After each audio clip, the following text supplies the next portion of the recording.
What's up, everyone? My name is Trevor Carlson, host of the Formula Podcast, where we break down and explore the elements of health, wealth, happiness, and achievement with guests from all over the world. And today, I have my friend Brad Dwyer from Hatchlings with me. We're going to talk about the history of Hatchlings, the future of augmented reality, and Brad's going to give you a little bit of business advice. And I'm Brad Dwyer. As Trevor said, I am the founder of a company called Hatchlings, which is a social game company that I started out in my dorm room about 10 years ago. And now I have been working on computer vision and augmented reality with a new startup.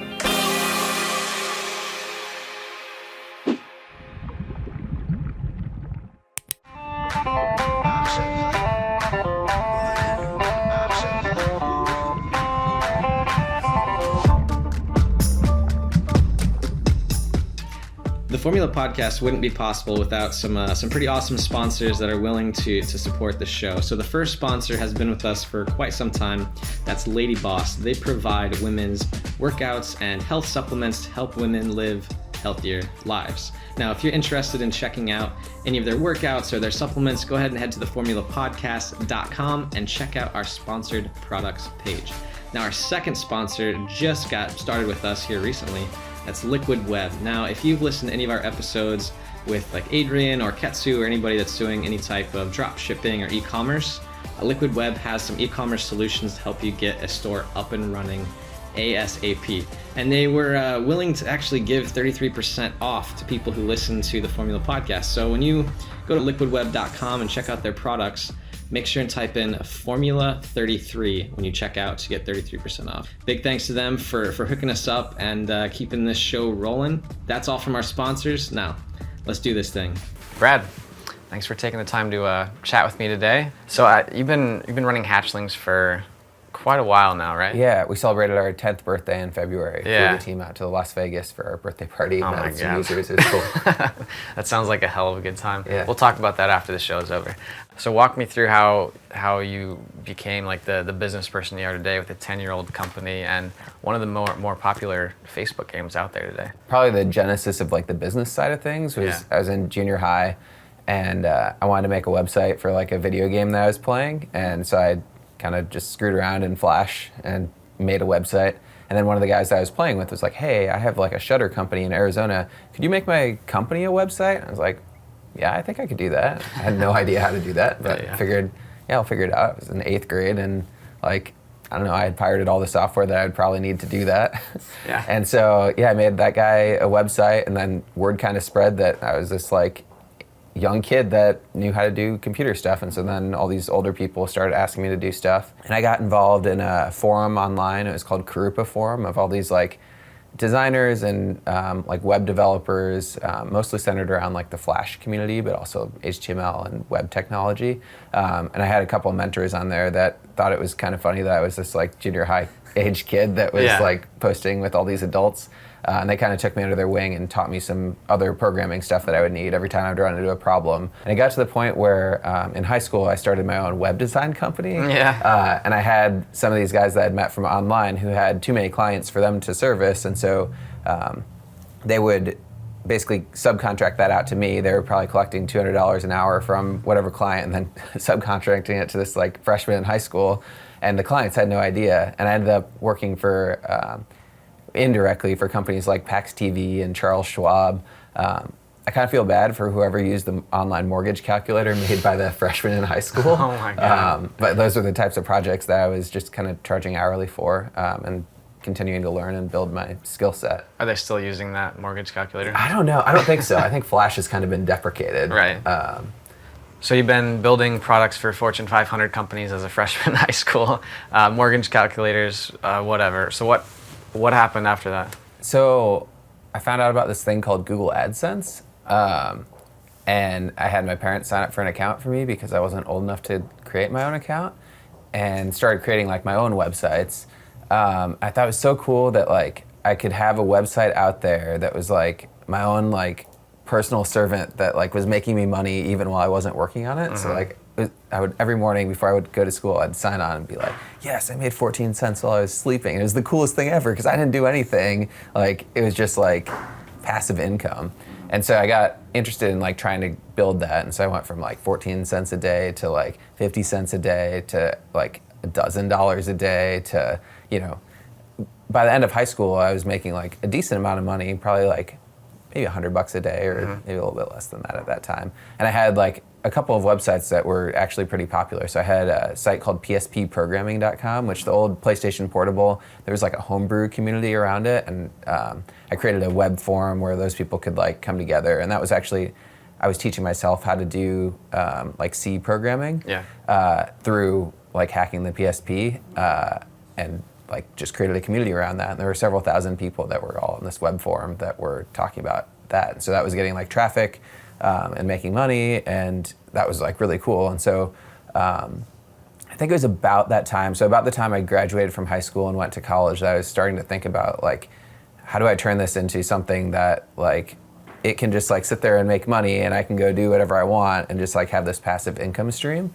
And at that time, it was when I started like really thinking like, oh, maybe I could start like a company rather than just a website. And so I started like coming up with projects of my own and putting those out on the internet. And you know, I had a bunch that were not successful at all, and a couple that were like moderately successful. I think that PlayStation site, PSP site, was one of the most successful ones until my freshman year in college, when I read an article about how Microsoft Word was getting rid of the .doc files, and with Word 2007 they were coming out with the .docx files. And this article was about how that is actually just a zip file, and so if you change the extension to .zip, you can unzip it, and then there's basically just XML inside of it, and so you could read it with, you know, just a regular like web browser. And at the time there was no like docx reader for Mac. Microsoft was like, oh yeah, that'll be coming out soon, and you couldn't read them on Linux either. So I was like, well, if it's a zip file and you can just do this, I could make a website that you could just like upload your file, it would unzip it, spit that XML file out, put some ads in the middle of your document for, you know, the privilege of having it being read. Yeah. And I made that in like 4 hours. And it got picked up by a whole bunch of media. It got covered by like Lifehacker and all these like awesome sites that I would read every day. And that was like my first like taste of like viral success. And then I made probably the stupidest business decision I've ever made. And the next week, I sold that website. Oh no. For like, I think it was like $15,000 that I sold it for. And at the time, I was like, holy shit, I'm rich. Like, this is so cool. I spent 4 hours on this. I sold it for $15,000. That's like $3,500 an hour. Like, that's so cool. And then what happened was, because it had gotten all that press, it got all these like super powerful backlinks. And when you would search for docx or docx converter or like how to read docx files on Google, it was the number 1 or 2 website for the next couple of years for the like default Microsoft Office file format. And so those people that I bought it from probably made hundreds of thousands of dollars off those ads that were getting put into those files. Yeah, what do you think you would tell yourself then, now with your experience you have? To think longer term, think bigger. I don't know. I mean, it's not like that site could have ever been like $1 billion company or anything, but I think thinking a little bit more long term than, oh, somebody's gonna write me a check right now for this thing. Like, I don't know, like having a plan for that. Yeah. But I feel like that's kind of been a theme of like, I just do cool stuff and put it out on the internet, and like, I don't know where that's gonna go. When I started Hatchlings, I had no idea I'd be sitting here 10 years later still working on that, which I guess we can talk about Hatchlings later. So what happened between you selling that, your first product, to starting Hatchlings? So, like I said, I was kind of interested in making my own websites and getting this like passive income thing going. And I was thinking about like, what's my next thing that I could launch that'd be really cool. And the hypothesis that I had was, I'd observed all my friends in college who were like going to these parties, and Facebook was like starting to become a popular thing, and they were all super worried about like any pictures of them drinking or whatever being posted on Facebook. And in the course of that, I found Facebook's new API that they had just launched like a couple months before that, and I was like, oh, integrating with Facebook, that's exactly what I want to do. So I started looking into that and all the endpoints that I would use for this professional profile thing, and started programming that. And then in doing that, I found like this little like piece of the Facebook API that was a profile box. So like an app could put like a little window into your profile, and you could populate that with whatever you wanted. So a lot of games were using it as like a high score list. So I started like just kind of like thinking about what what could you do with this that other people aren't really doing? Yeah. And so I just kind of did a weekend project where I made an Easter egg hunt game. And so over the course of the weekend, I had one of my friends from the online forum that I was on all through high school draw me some Easter eggs. And I programmed this Easter egg hunt game where when you installed the application, it would pop up this little box in your profile. Sometimes there'd be an Easter egg there, sometimes it would be empty grass. And the idea was one of your friends would come to your Facebook profile, they'd see this Easter egg sitting there and be like, what the hell is that? They'd click on it, and then like that would pop them into the game. They'd get one on their profile so that their friends could like go into it. And then they'd be trying to collect all of the different Easter eggs before Easter. It ended up being super viral. We ended up with like 100 users after the first week, 1,000 after the first month, and it just kept like snowballing. Yeah, that's nuts. And so you didn't know then that this was going to take off like that when you made it? You're just kind of throwing stuff at the wall a little bit. Yeah, and I had this Google AdSense account, so I had put these like Facebook ads on there, and it was profitable from almost day one. Like there was so much traffic going to it, seeing these ads, that like it quickly became the most lucrative website that I had ever launched. Did it do better than your first product, then I take it? Oh yeah, so we had, within the first year, we had over 1 million users, and yeah, it just kept snowballing. So kind of the growth pattern would be like the month or two lead up to Easter, it would just like skyrocket in popularity and go completely viral. And then Easter would come around, and a lot of people didn't want to play an Easter egg hunt after Easter, but a lot of people, like, they just liked the game and they wanted to keep collecting things. And so we'd plateau, spike for Easter, and then like drop off. But that like drop off point where it would plateau again that year would be significantly higher than we started. And so like it was just like the step function year after year of how many people were continuing to play. And yeah, we just kind of grew from there. We ended up launching a subscription model shortly thereafter, where it's $10 a month and you get extra features in the game. And now we've actually completely dropped ads altogether. And so our entire business model is subscriptions and virtual goods. What was that transition like for you guys, switching from straight up like ads all the way over to... Yeah, so it wasn't really by choice. We had this like good working relationship with Google because we were making a ton of money through advertisements, and like they were like pitching all this stuff. And then all of a sudden I wake up in the morning, I go to check my Google AdSense account. I can't log in. I've got an email from them that says like you've been banned from the platform.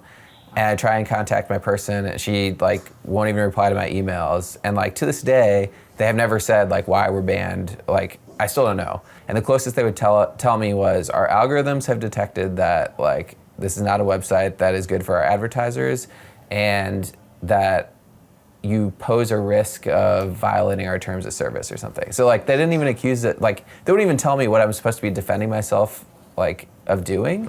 And so it's like hard to like prove yourself innocent when you haven't even been accused of anything. So anyway, that was rough. That was like overnight, half of our revenue just went away. Yeah. And I don't know, like if we hadn't done those virtual goods and had those subscribers and like had this like contingent of users that were willing to pay for things, like that would have been a death blow for the company. Yeah. But since we had diversified from that before, we just kind of like kept rolling, and it was a hard couple of years trying to build our business back up to like a self-sustainable point. But yeah, I mean, we've had users who've stuck with us for 10 years now and have been paying their $10 a month premium subscription ever since the day we launched it. And that's crazy. Like those are the users that have really helped us like have staying power, which is kind of weird for a game to like be around for 10 years. Right. My question is like, how do you know what to do in those situations when they come up?